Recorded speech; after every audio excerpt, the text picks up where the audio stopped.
bestsellers. You cannot get them in a Barnes & Noble. They come from small publishers. However, on the the fiction side, I am such a sheeple, and I love to be. I read pretty much only popular fiction. Definitely. Even horror, my horror books, it's like H.P. Lovecraft. It's like he's known, you know what I mean? So, I really am reading books that you could see on TikTok. You could walk into any Barnes & Noble and buy them. You could even probably buy them at like a Target, I don't know, but popular fiction, and that's just where I like to be. So sometimes it's a real miss. I'll see a book that's talked about, it's hyped up by everybody, and I pick up a copy, and I just can't do it. And then sometimes, wow, yes. So I picked out 3 books off my shelf that I read,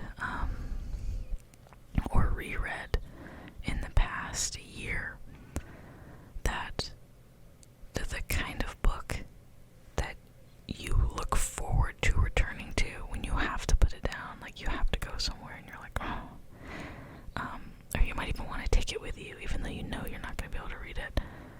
And the kind of book that after you finish with it, it leaves you with a feeling, with such a feeling, and that's hard to move on from. They kind of haunt you a little bit. So these are 3 works of popular contemporary fiction that I would recommend to anybody, and that left a profound impact on me for different reasons. Right away though, I want to issue some type of disclaimer that all 3 books are deal with some uncomfortable subject matter that I'm not going to talk about. I'm not really going to talk about it or tell you what it is or get into it. But as far as recommending them goes, especially this first one, I have to issue a disclaimer that, there can be some difficult subject matter in them. So, on that note, I want to start actually with the most uncomfortable book, but actually the one that made the biggest impact on me, and that I think I will never forget, and that I thought was, like, in my opinion, the most well-written book I've read in a long time. So, let's take a look at it. The book in my number 1 spot is People in the Trees by Hanya Yanagihara. I believe that's how you pronounce her name, I'm not sure, but she's most known for writing A Little Life. It says that too, author of A Little Life. That book has been really popular. Also, a very hard to read book. People in the Trees. This can only come with a absolute major warning that you're not going to want to pick this up if you want to avoid really uncomfortable, really horrific things done to children. Yeah. And that's as far as I'm going to say about it, but this is still the best book I've read in so long, like maybe 5 years. So was A Little Life, by the way. I think she's one of the best living writers alive right now. She's definitely in my top 5 for fiction. Just an incredible writer. Now, I think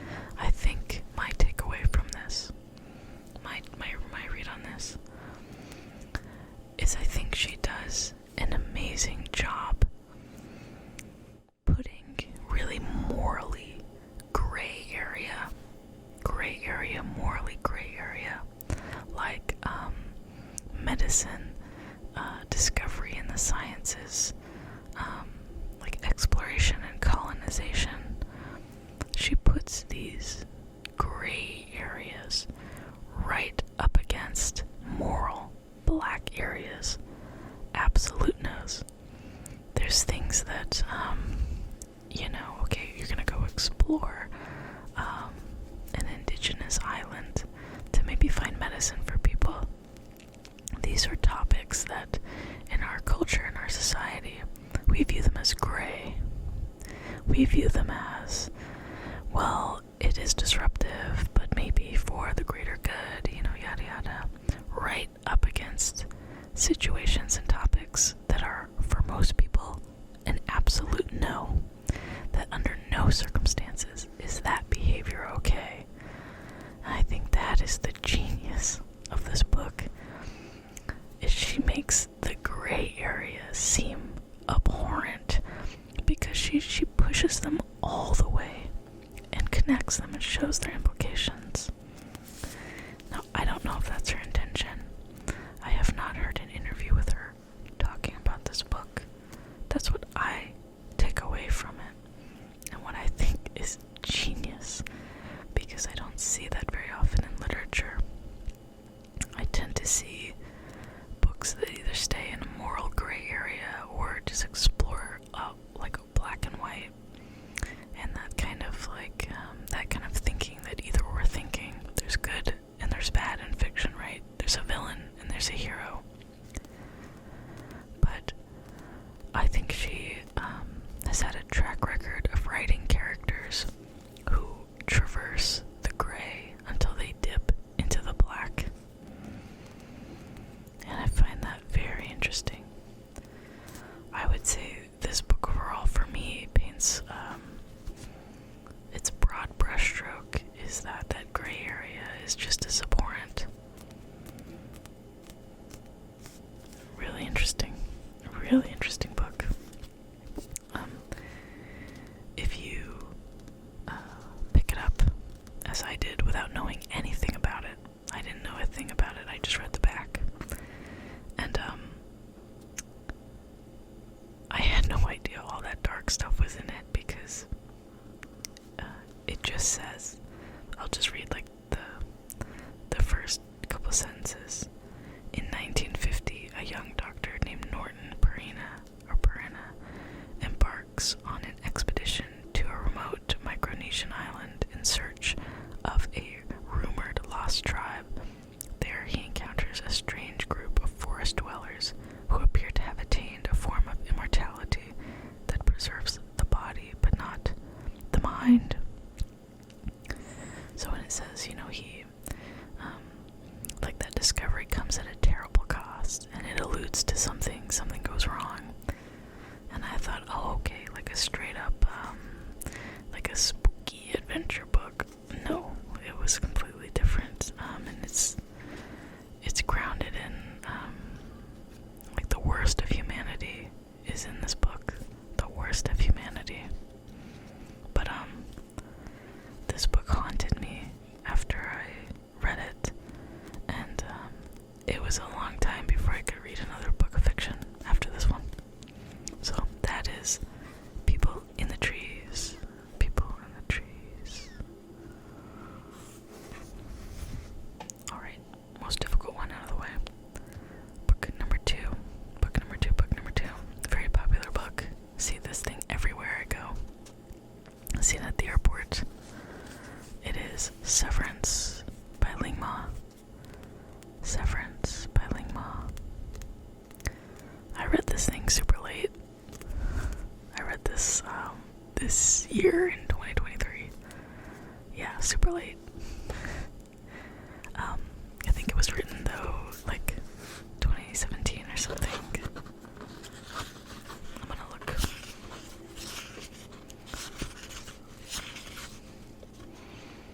Written in 2018.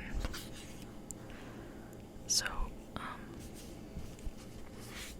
Severance by Ling Ma. I had a friend who read this and he really didn't like it.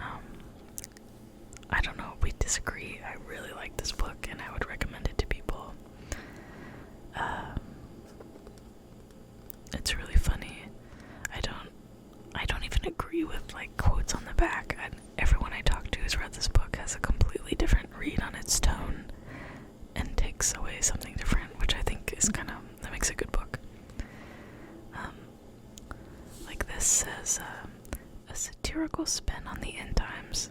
like The Office meets The Leftovers. I don't agree with that. It's like The Office where I don't know. But there is humor in it. There's grief and sadness, but it's essentially a book about the end of the world. There is a virus that spreads and makes people sick and kills people.